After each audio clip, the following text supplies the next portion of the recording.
Borthakur IAS Academy. Prostuti aru adhyayanor nirbhorjogyo thikona. Borthakur IAS Academy. Hello everyone, welcome to the Hindu analysis for 26th June 2021. Let us begin with the first article today. Pakistan to remain on FATF grey list. So the Financial Action Task Force has decided that they are going to retain Pakistan on the grey list. Now the US Paris-based UN watchdog decided that there was a clear deficit from the Pakistani side in prosecuting the top leadership of terrorist organizations such as Lashkar-e-Taiba, Jaish-e-Mohammed, Al-Qaeda and Taliban. Now remember, all these organizations are designated terror groups by the United Nations Security Council, and their heads, the leaders who lead these terrorist organizations, are designated as global terrorists, meaning if they are found in any other country except Pakistan, these people probably might get shot. Forget about arresting them. I think some countries will likely choose to shoot these people or arresting these people. So when the Financial Action Task Force convened last time, they gave Pakistan 27 checklist or to-do list. The to-do list had 27 tasks asking them to take certain actions against these terrorist organizations, their leaders and their finances. Now Pakistan completed 26 of the 27 list. One was remaining. It was regarding bringing out a law against money laundering, particularly terror money laundering. Pakistan was hoping that they are going to get out of the grey list this time, because last time due to coronavirus pandemic they decided that we are going to continuously monitor developments in Pakistan, and they decided that we are going to decide if Pakistan will be brought out of the grey list next time we meet, and they finally met from June 21st to June 25th virtually. Now this is the second virtual plenary that they held, and during the last plenary they said that we are going to decide Pakistan's fate in the next one, meaning during this plenary.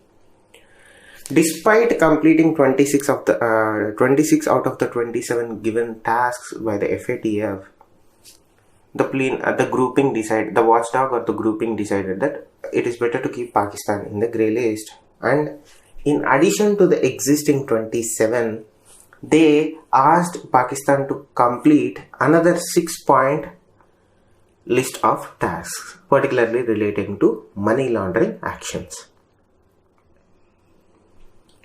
So they too seem to understand with the recent developments in Pakistan, where Pakistan tried to take proactive action against Islamist organization, and remember how it backfired or blew up in Pakistan face. They tried to arrest a leader who was making certain statements against France and the state itself, the Pakistani state, and they went ahead and arrested him. Pakistan descended into chaos, where people didn't know whether Pakistani army was in favor of the Pakistani government or the terrorist groups. So, situation is not yet as rosy as Pakistan paints it to be. Even the FATF group or the watchdog seems to understand that. That's why they gave. See, these watchdog doesn't go into the politics of Pakistan. They are worried about the money laundering aspect of it and the related terrorist activities. As far as the conviction of terrorists and delisting or dismantling of terror network in Pakistan hasn't taken any concrete action as far as these things are concerned.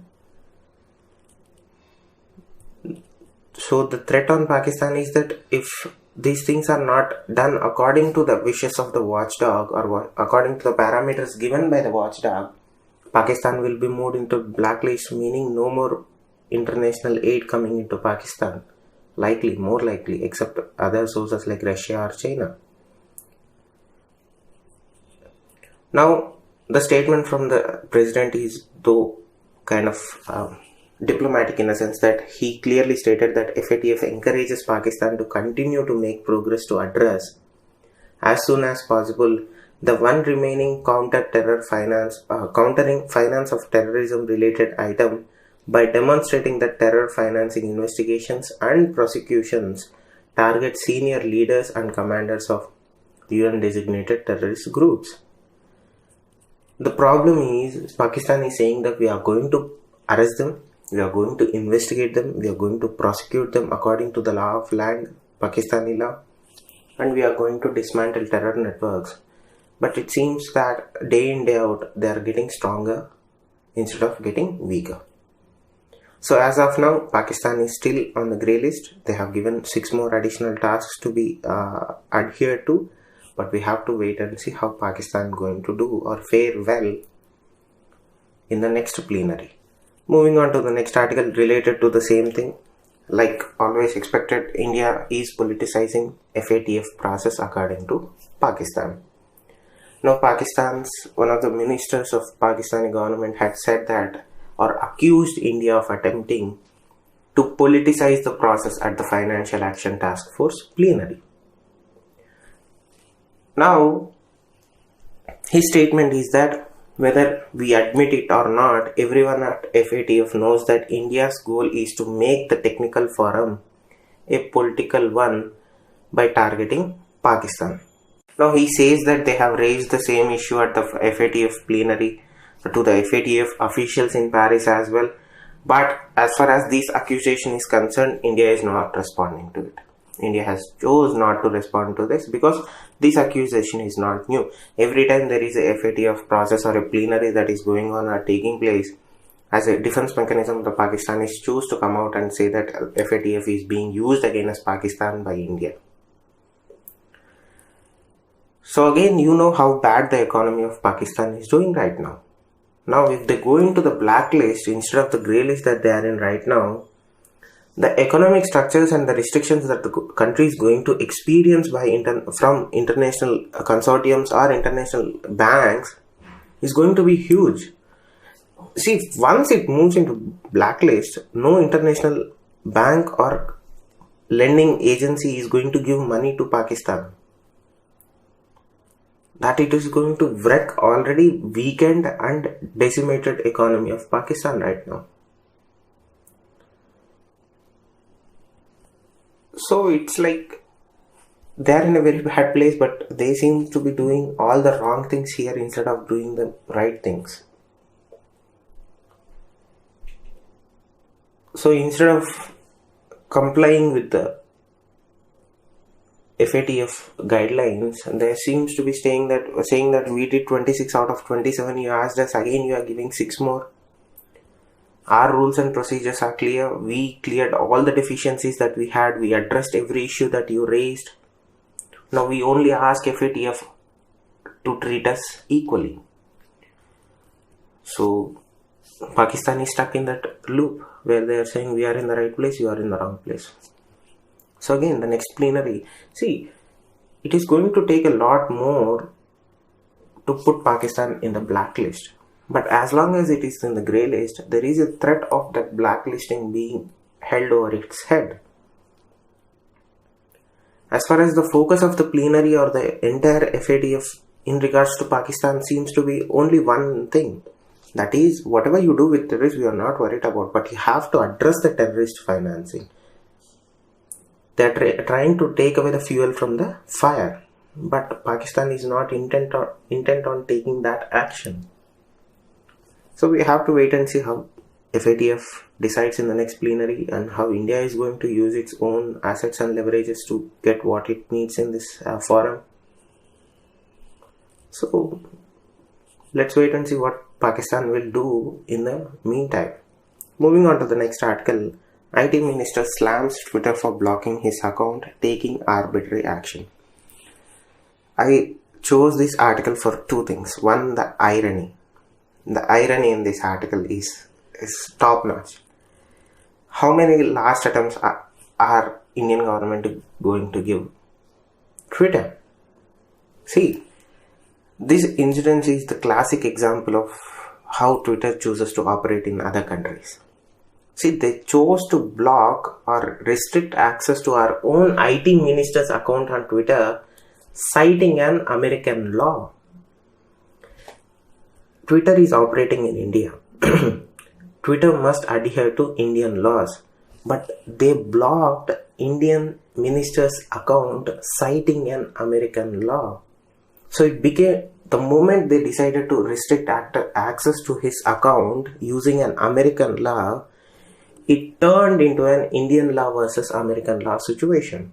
See, I repeat this statement, you should never block anything. In a democracy, you shouldn't block anything.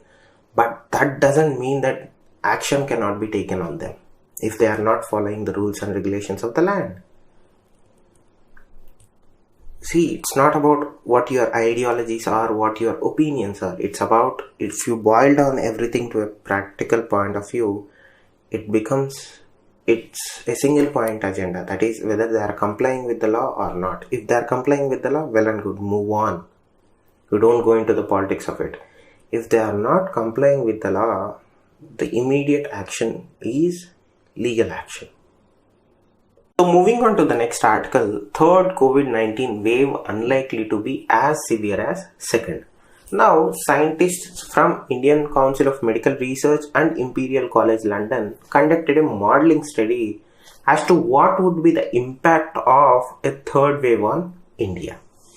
Now they decided that India is going to experience the third wave nonetheless. They are not denying that fact. We are going to see a third wave. But what they are trying to say is, according to the results from their modeling that they conducted, or the study that they conducted, their assumption, or they arrived at a conclusion that it is not going to be as worse as the second one or as severe as the second one.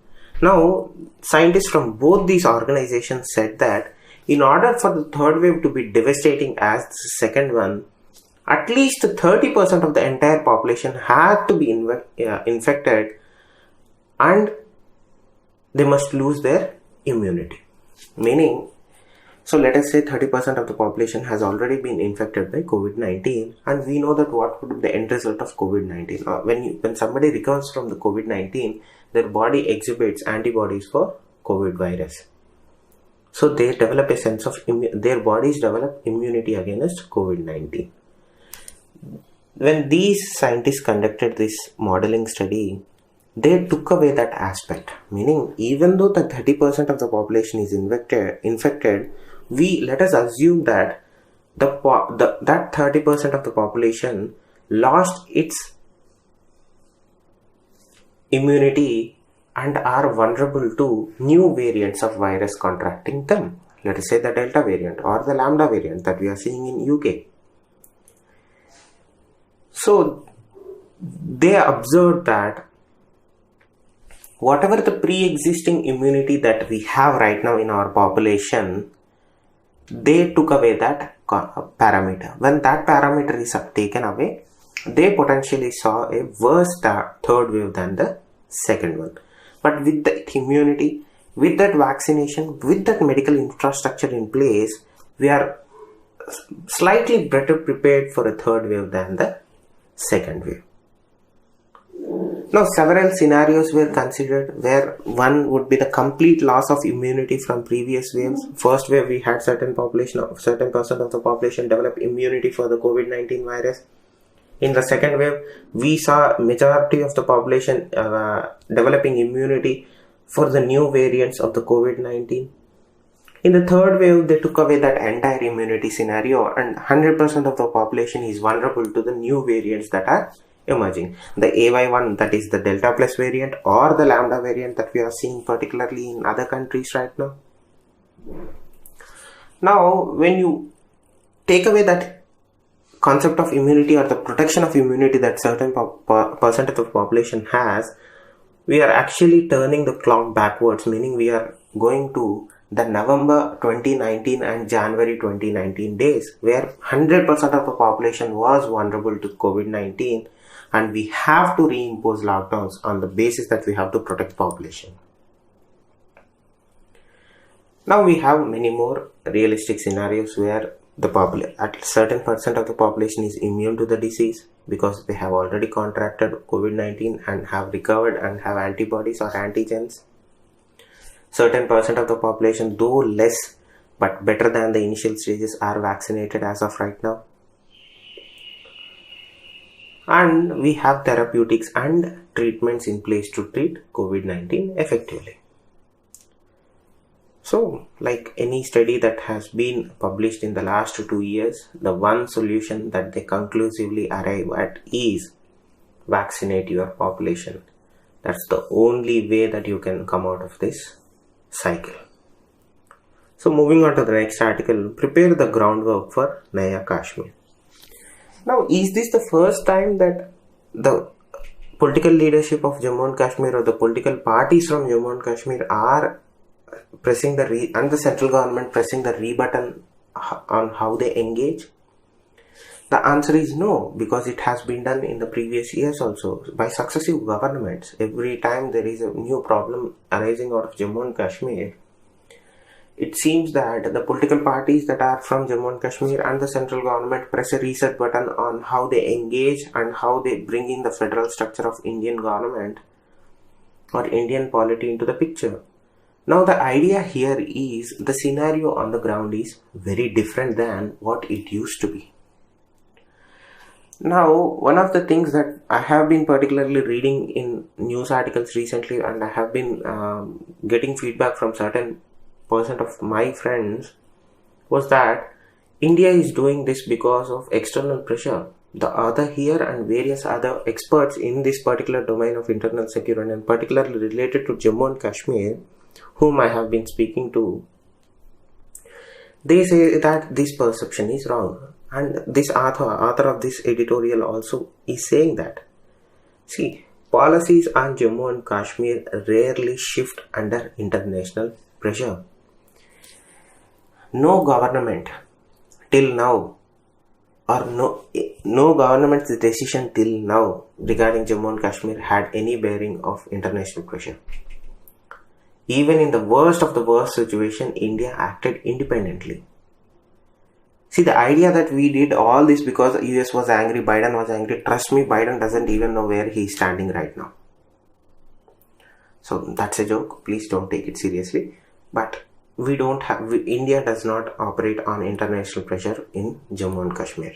This is an internal politics, right? You cannot keep on neglecting the political process in Jammu and Kashmir for long. You have to bring back that concept of engagement with regional parties. That is how the states and union work.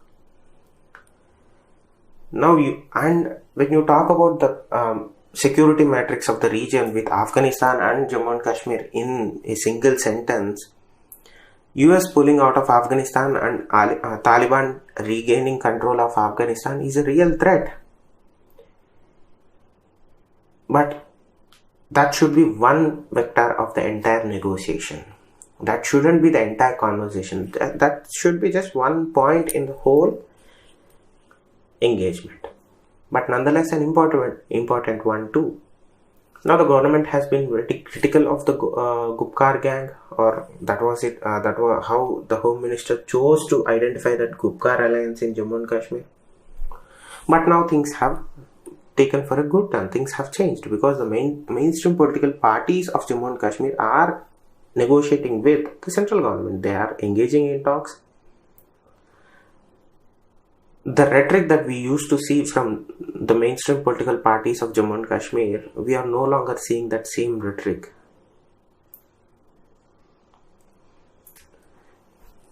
A lot of things have changed on the ground, but those tend to be more speculative than factual. So we are not going to go into that domain because that doesn't help anybody.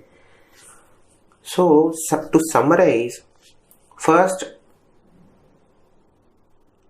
the idea of talks between the central government and mainstream political parties of Jammu and Kashmir is not new. Every time there is a problem or there is a hiccup, they tend to press the reset button and everything goes back to the beginning. Number two, the statement or the idea that India had to engage with the mainstream political parties of Jammu and Kashmir because of the international pressure is false. India has an independent policy in terms of Jammu and Kashmir and more areas than you think, or you might think so.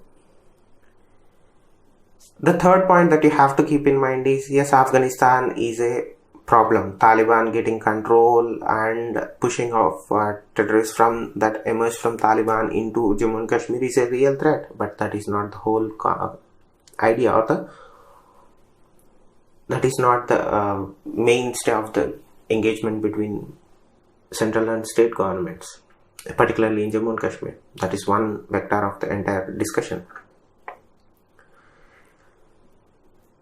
As far as this meeting goes, this is the right step towards the restoration of democratical process, that is elections in Jammu and Kashmir, and the restoration of statehood. The problem that we have been seeing in Jammu and Kashmir for the last 2 years is, though the pandemic might have had some bearing on this, the state of delivery of public services has not improved. See, though it is a union territory and the central government has a lot of say in it, to a certain extent, the bureaucracy of the state had failed to deliver the services to the public. And as we discussed yesterday, investment has also grinded to a halt, because though we had some memorandums of understanding, for whatever reasons that we don't actually have a lot of understanding because they are not relevant to our subject here, the economy of Jammu and Kashmir hadn't picked up as the government hoped it to. So everybody seems to agree that the selection of Mr. Sinha as the governor of Union Territory of Jammu and Kashmir was a good decision. But remember, he is also limited to a certain extent. That is why we need the democratic process to return to Jammu and Kashmir. You cannot take away that federal structure of our polity entirely. Now, what we need in terms of moving forward is how we engage with the state of Jammu and Kashmir and how we develop relations with the state of Jammu and Kashmir.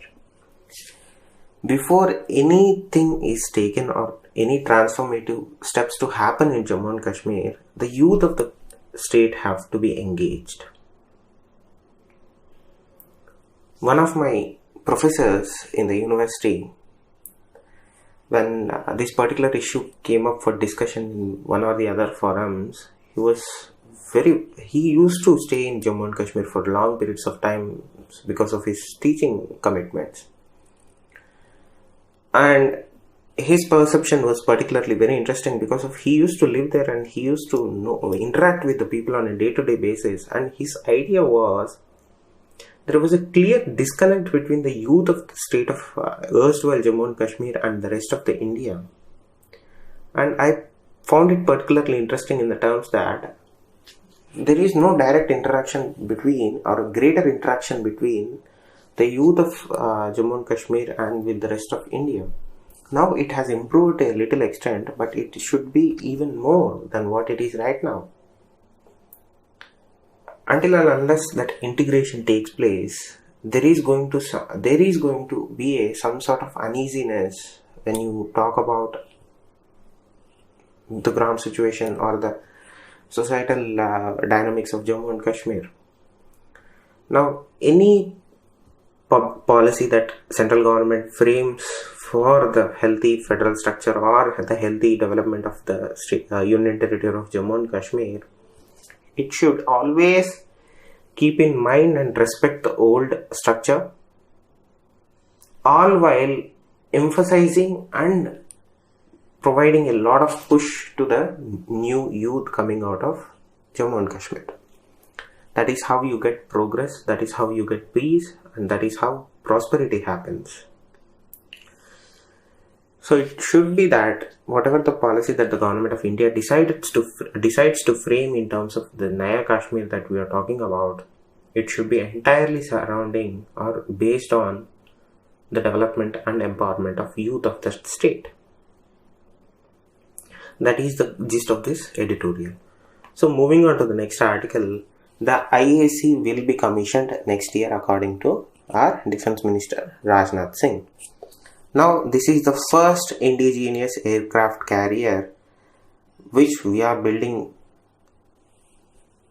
to help strengthen our naval fleet in Indian Ocean region is nearing its completion and will begin its sea trial process this year, and Indian government is hoping that we are going to commission the aircraft carrier next year. Now this is the first Indian made aircraft carrier. The one that we are using right now is a Russian bought one. We purchased a Russian aircraft carrier and we converted into an Indian aircraft carrier. So the idea is that we'll use this aircraft carrier to expand our operations in to deeper parts of the Indian Ocean region, to support our operations and submarine operations that we already conduct in that particular region. Vis-a-vis China, you have to always put China into the equation, and this would certainly help Indian Navy in achieving a certain potential deterrence, but not to that greater extent. Remember, still there are a lot of question marks as to how effective this particular aircraft carrier would be in a real scenario to either deny access to the Chinese ships and submarines in the Indian Ocean region, or conduct dominance operations or active warfare in regards to Chinese Navy, because there are certain limitations to the aircraft carrier itself. So nonetheless, having a second indigenous, that too first self-built aircraft carrier in our naval fleet is certainly an achievement in its own, and would certainly help Navy's operation in Indian Ocean region.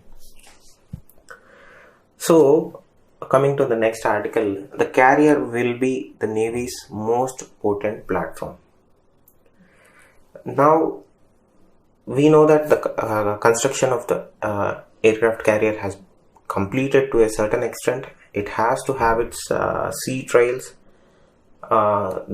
Navy hopes that aircraft carrier will have or complete its sea trials by this year end or early 2020. So the Navy is hoping that INS Vikrant will complete its sea trials by early 2020 and may become operationalized in 2023. See, we have to still conduct our sea trials, we have to conduct drills, because whatever the aircraft that we are talking about stationing on the aircraft carrier are MiG-29 fighter jets, particularly the K variant versions. We talked about how we are in talks with the Americans to purchase more Romeo helicopters, multi-role helicopters to take anti-submarine warfare exercises or anti-submarine capabilities to enhance our capabilities. We are also in talks with Hindustan Aeronautical Limited to develop a new version of advanced light helicopter to support the Romeo helicopter's role on the aircraft carrier. Now, as I said earlier, it's no small feat that we built our own indigenous carrier. But remember, simultaneously the Chinese are also building their third version of their third aircraft carrier, which is far bigger than ours. So again, this would certainly help. The idea is to have 30 aircraft on the INS Vikrant. It would be a mix of MiG-29K fighter jets and a COMO-31 airborne early warning helicopter system, a MH-60R Romeo helicopters for submarine warfare that is supported by advanced light helicopters. So again, we have to wait until this aircraft carrier becomes operational and see how effective or potent it is in deterring China and any other threats emanating from Indian Ocean region. Moving on to the next article, India-China plan 12th round of talks on Ladakh standoff. Now we know that the 11th commander level dialogue was inconclusive. Now both agreed at that talk that we are going to have another one. Now on Friday, both China and India agreed that we are going to hold the 12th round of military commander talks at an early date that is yet to be decided to achieve complete disengagement from all friction points along the LAC in western sector. So, the situation in Pangong Lake area and other area, the Epsang Plains, is still as it was last year. But nonetheless, until and unless China does something proactive in terms of augmenting these talks, meaning having talks is one thing, them translating into real actions is the other thing. That is where India is having trouble with Chinese. They are having all the talks, all the back channel negotiations, all the right words to say towards the Indian contingent, but nothing is being done, or the words are not matching the actions. That is what the External Affairs Ministry is saying, that is what the military establishment is saying, that is what the independent observers are saying. While saying that you have to have disengagement on one side, they are building new infrastructure on the other side. That is the issue here. But nonetheless, we have to wait and see how the 12th round talks will lead to. Moving on to the next article, DRDO tested enhanced range of Pinaka rocket. Now, yesterday DRDO, that is Defense Research and Development Organization, successfully tested two versions or two variants of indigenously developed rockets. One is the indigenously developed 122 caliber rocket and the indigenously developed Pinaka rocket with an extended range from a multi-barrel rocket launcher from Odisha. A second statement from the DRDO said that they have tested or test-fired 25 enhanced Pinaka rockets in quick succession, and they met all the test parameters, and they said that the mission was a complete successful one. So remember, the Pinaka rocket, or the earlier version of Pinaka rocket, had a range of 40 kilometers. Now with this new extended range, the distance got up from 40 to 45 kilometers. As far as the enhanced range version of the 120 caliber rockets, again their range was also increased. So nonetheless, a certain welcome step from DRDO to help our armed forces. Moving on to the next article, Afghan exit by US may bring infiltrators army. So the point that we are looking in this article is one, that is, army is of the opinion that once the pullout of US troops from Afghanistan is completed, India may see an increased infiltration bids from militants from the Pakistani side into Kashmir. But the army is confident that things have changed on the ground. We are not the force that we used to be in the past. We don't. Our resources and our methods have also improved to counter the new threats emanating from that side. But nonetheless, the army is aware of the fact that with the pullout of US troops from Afghanistan, we are going to see an increased number of infiltration bids into India. Moving on to the next article, Tibet gets first bullet train links Lhasa to India border. Now, China on Friday started operating the first bullet train linking Tibet, that is linking Lhasa to Inchin near border with Arunachal Pradesh.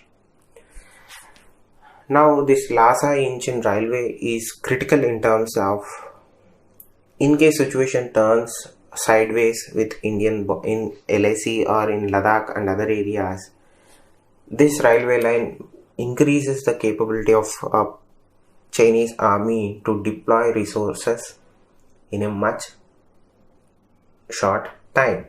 This enhances the transportation capabilities. It provides an edge over our infrastructure. Remember, this is the second major project adjoining to Arunachal Pradesh.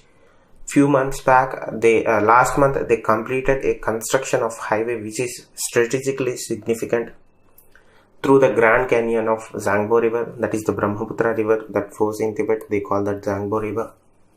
So that highway increases their access, and that's a strategical highway that they were able to complete in their area, adjoining to Arunachal Pradesh. And in add-on to that, this railway line will certainly increase their capabilities to deploy assets in warlike situations. So moving on to the next article, government can cut fuel cess by 4.5 rupees. Now the ICRA, the rating agency, observed that the union government has room to cut cess levies on petrol and diesel by 4.5%. Now when ICRA is saying this, they are saying in the perspective of to ease the burden on households. Now when they are saying that such a cut in the cess rates, particularly 4.5 rupee or 4.5 rupee, 4.5 rupees cut in cess of petrol and diesel will add or offer some relief to household budgets and ease the inflammatory pressure on related to the rising global crude oil prices. So the government hasn't taken any decisions as in this regard. This is just an observation or a suggestion from a rating agency. But nonetheless, any reduction in fuel prices is a welcome sign, or any suggestion towards or suggesting that Indian government should reduce fuel prices in accordance or in tandem with the global crude oil situation is a welcome sign. But as far as right now, there is no such a proposal to reduce the prices of fuel right now. So this is significant because in the last 3 monetary policy reviews that were conducted by the Monetary Policy Committee of RBI, which is chaired by the Chief RBI Governor Shaktikant Das, in the 3 meetings he reiterated that they are actually concerned about inflationary pressure created by the higher cess and VAT rates announced by the central government and state governments on fuels last year. Now they are also hoping that governments reduce that, and there is a greater demand and there is a greater opinion that the government of India should bring fuel under GST regime. For whatever reason, the government is unwilling to take that particular step. Once that step is taken, whatever the pressure that we are seeing on households because of higher cess and VAT rates on fuel, that is going to be relegated to the past, because once it comes under GST regime, the double taxation that happens right now on fuel will no longer happen. That would be advantageous to the consumers. But again, the government is unable to take that decision. Even the RBI is observing that the government should consider reducing cess and VAT rates on fuel prices or petrol and diesel. Thank you. Stay safe. Namaste. Borthakur IAS Academy. প্রস্তুতি আৰু অধ্যয়নৰ নিৰ্ভৰযোগ্য ঠিকনা। Borthakur IAS Academy.